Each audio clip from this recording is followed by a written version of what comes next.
Homme de Dieu, j'espère que vous allez bien. Il faut que je vous reporte sur cette affaire de Dimitri là. Voilà, parce que je dois aller au boulot, il est 6 h ici, je dois aller au boulot. Mais il faut que je fasse une vidéo pour vous. Où ça a commencé au fait? Voilà, il y a des Ivoiriens qui sont tombés dedans. Et ils ne savent pas où ça a commencé et le petit est en train de se victimiser. Voilà, vous allez savoir où ça a commencé. D'abord, on écoute votre vidéo et puis je reviens. Shalom, shalom. Soyez bénis, frères et sœurs. J'espère que vous allez bien. Que la grâce et la faveur de l'Éternel soient sur vous en ce début de semaine et que tout ce qui était difficulté la semaine passée soit détruit dans votre vie au nom puissant de Jésus. Ok.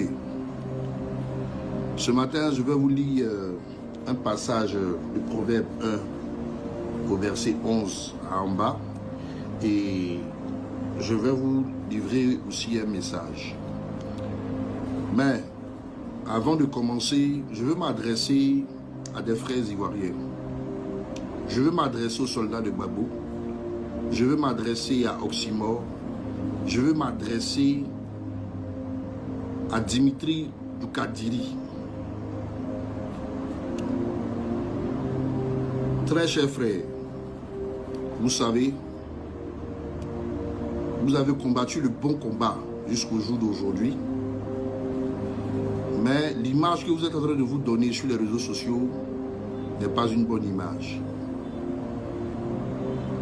Parce que lorsque vous décidez de suivre un leader comme le président Laurent Gbagbo, vous devez être à sa ressemblance. Vous devez être à sa ressemblance. C'est dit que vous n'avez jamais vu ce monsieur-là en train de dénigrer le président Alassane Ouattara, en train de piéger Soro Guillaume, en train de raconter des mensonges sur eux-mêmes de ses ennemis. Non, jamais. C'est dit que vous avez combattu un combat, vous êtes proche des résultats. Et je sais de quoi je parle quand je dis ça. Et voilà que c'est vous qui êtes en train de faire de mauvaises scènes sur les réseaux sociaux. Il est très important que vous m'écoutez en tant que frère et que vous stoppez tout ce que vous avez commencé. Parce que Dieu est en train de travailler pour la Côte d'Ivoire. Et il y a des comportements qui freinent la grâce. Il y a des comportements qui freinent la liberté.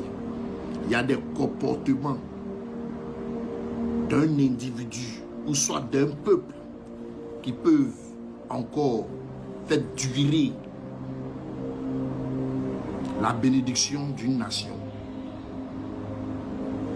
Vous avez tous entendu l'histoire du peuple d'Israël qui avait quitté l'Égypte. Mais lorsqu'ils ont traversé la mer Rouge, ils devaient atteindre Canaan en quelques jours. Mais ils ont fait 40 ans à errer dans le désert à cause des litiges, à cause des malentendus, à cause des guerres entre eux, à cause des mauvais comportements. Ce que vous êtes en train de faire, c'est pas bon. Doukadiri, là, Dimitri Doukadiri, c'est quelqu'un que vous devez comprendre. Parce que il allait en exil, il n'a aucun soutien. Vous pensez que c'est facile d'aller en exil, aller dans un pays, dans une nation où tu n'as pas de travail, où tu ne connais personne, où tu n'as pas de salaire.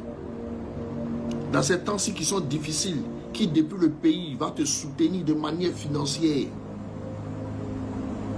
Vous ne vous dites pas que peut-être même il est affecté, peut-être même qu'il tire vers la dépression. Voilà, vous voyez ce que le pasteur dit, qu'il faut qu'on arrête tout. Voilà, il faut que, voilà, parce que on est en train de victimiser le jeune, on est en train de mettre la vie du jeune en danger. Mais, pasteur, le jeune, c'est un menteur. Moi, j'ai mis la vidéo du prophète Eli Pada. Suivons la vidéo.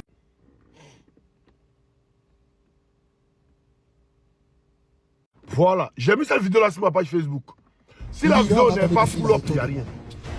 Mais comme la vidéo est full up, sur le cas il faut sortir pour venir. Comme ils voient que les Ivoiriens ont vu la vidéo, ils ont partagé la vidéo, ils ont mis des commentaires bien à l'endroit du prophète de l'Ipada.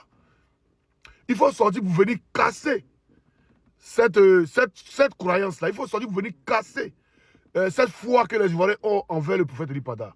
Donc lui, il sort et il dit ceci. Et en même temps, je l'ai répondu. Regardez ça la vidéo. Depuis hier, on voit des propagandistes, des faiseurs d'espoir qui baignent dans une carence intellectuelle qui ne dit pas son nom. Voilà. Faire ressortir des vagues, des soi-disant prophètes pour essayer de le légitimer. Je vais mettre un extrait, on va regarder ensemble et puis je reviens. L'Iran va donner du fil à retour au monde. Les gens vont réfléchir sur le cas iranien.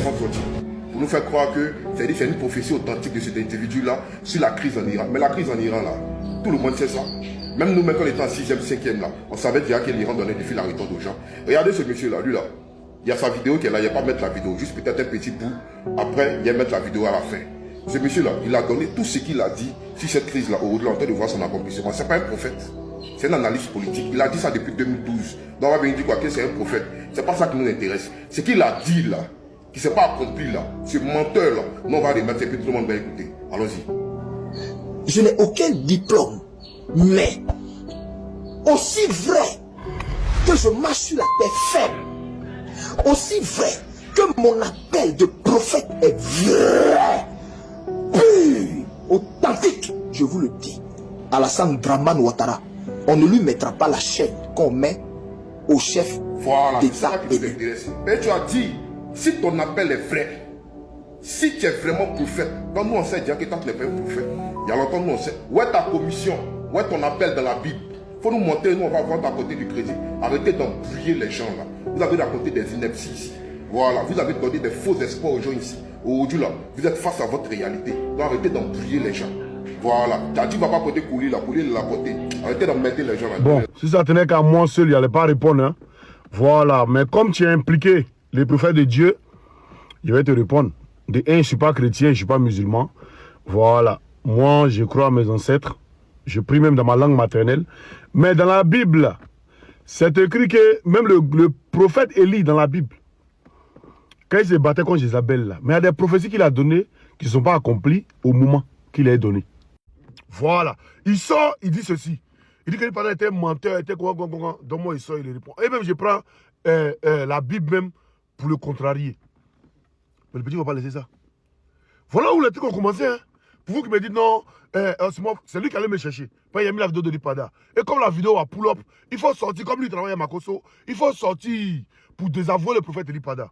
Voilà pourquoi il a répondu. Il dit c'est parce que ça parlait du prophète qu'il te répond. Sinon, je n'allais jamais te répondre au fait. Puis il y a longtemps, il a commencé ce truc-là. Et puis il ne calcule pas. Voilà. Mais homme de Dieu, dis-moi, toi qui as suivi un peu tes vidéos, toi qui es au Ghana, qu'est-ce que la Côte d'Ivoire te reproche? C'est le même terrorisme là, non? Parce que nous aussi, c'est le même terrorisme et nous reproche. Mais lui, il ne peut pas être au Burkina et faire l'apologie de Dramane Ouattara. Il ne peut pas être au Burkina et causer avec les ennemis du Burkina Faso. Il causait Makosso, il causait Khalil. Les ennemis du Burkina Faso. Il ne peut pas être au Burkina et faire ça. Donc nous on les autres à quitter le Burkina, à aller en Côte d'Ivoire ou aller dans un autre pays où il veut pour continuer ses bêtises. En tout cas, pasteur, c'était pour lui répondre. C'était par rapport à Eli Pada que je lui ai répondu. Sinon, je n'allais jamais lui répondre, en fait. Je n'allais jamais lui répondre. Et prends soin de toi, on est ensemble. Merci à tous. Partagez cette vidéo dans tous les groupes.